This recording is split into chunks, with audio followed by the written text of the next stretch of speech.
Take a sip till I pass out. Try and get grit, but it don't make sense. Cause you can lose life on this fast route. Yeah, turn thoughts to a cash cow. I might flip that to the glass house. I don't need the accolades, I'm in love with the chase. I just wanna eat, save a spot at the table. Beast with the slap, pin myself on the map. Long with the wind, but we knowing that it's cap. 5-hour flights, couple nights at the flat. To be real, good to see me making moves while I'm at. I'm still on the grind, limit time when I chat. Burning down sage, keep the demons away. When I write it, give a piece of myself to the page. I don't do it for the praise, love, that's just how I'm made. From the glass in the mirror, Yeah. do it at me, old man, tryna pass in the fear. You're the first one to talk, but the last one to hear. Eyes blurry, but I couldn't see the ass, and he cleared that.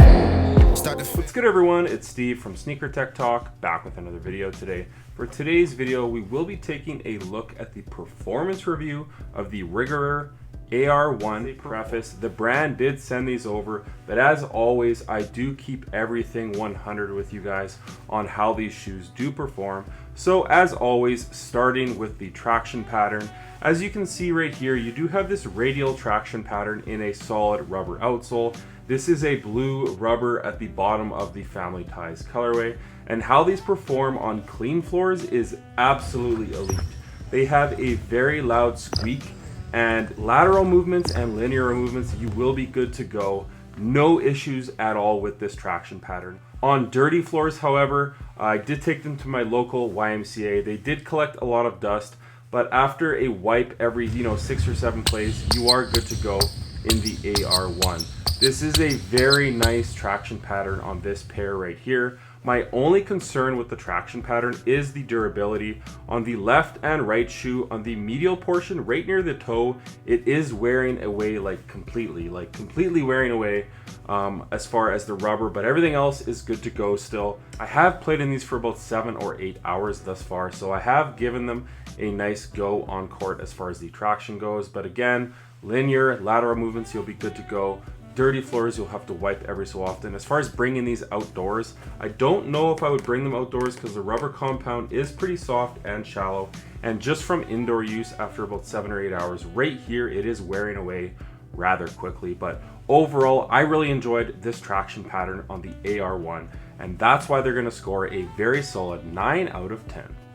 As far as the cushioning goes on this model right here, you are getting an EVA or Phylon midsole from heel to toe, and it is kind of exposed all the way around the shoe. And then in the forefoot, you're kind of getting this eTPU style kind of foam compound directly under your foot.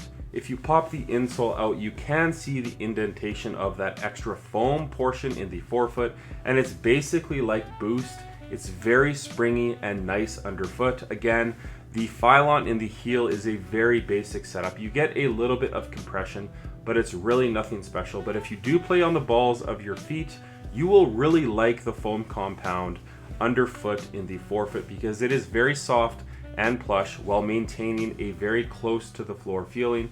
And you also kind of get a peek at that foam compound as the tongue has these little beads through this kind of clear plastic window.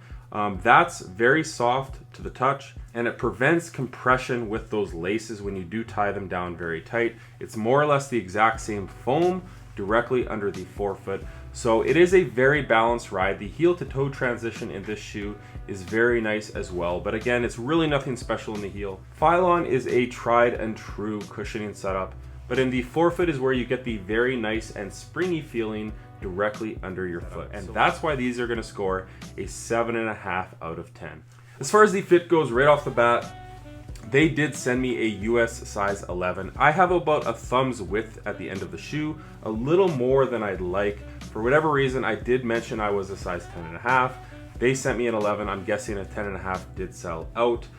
It wasn't a huge issue. I didn't really have any heel slip or anything. It was a very snug fitting shoe. Just in the forefoot here, there was some dead space, which I'm not a huge fan of when I'm playing basketball. I like a shoe to fit very snug on foot, but overall the padding is really nice at the heel. It's very thick. The tongue has those little beads in the tongue as well. It is a very nice fitting basketball shoe, and I also do think these are wide foot friendly because in the forefoot they are a little bit more of a wider last. So I think you can go true to size across the board, whether you have a narrow foot or a regular foot, but for me, they sent me a US size 11, and I'm typically a 10.5, and I would have preferred that little bit of a snugger fit. But all things considered, this is a very nice fitting basketball shoe, and that's why they're going to score an 8 out of 10.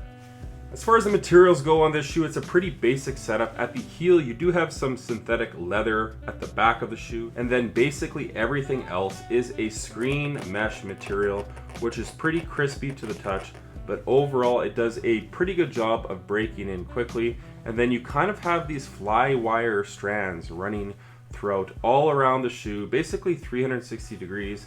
And then you do have these fused portions near the toe box for those high wear areas and around the eye stay. So overall, it's a pretty cheap setup, but they just work on court. And as far as durability, they look great still so far. They're also a pretty lightweight upper as well. So I really had no issues as far as the materials go, but you do have to keep in mind for $100 USD, this is a pretty nice package in my opinion. So as far as the materials go, I am gonna have to rate these a 7.5 out of 10. Again, really nothing special, but they just get the job done on court. And as far as breathability, they are very nice as well. As far as the weight goes of the AR1 in a US size 11, they do come in at 15.5 ounces. So for me, these are a little bit more on the heavy side, but keep in mind on foot, they don't really feel heavy at all. But as far as the weight goes and what it reads, 15.5 ounces for a US size 11. As far as the support goes on the AR1 from Rigorer, at the heel you do have a TPU heel counter, which is an internal heel counter, and it does a fantastic job of locking your foot in at the back of the shoe. And then you also have these TPU kind of little clips here at the back on the lateral and medial side, and then another one on the lateral side near the toe. Those are going to help keep your foot on the footbed and prevent your foot from sliding over. And then you also have these EVA portions that wrap up, kind of acting as an external kind of heel clip as well. So you have a very great lockdown heel counter on the AR1.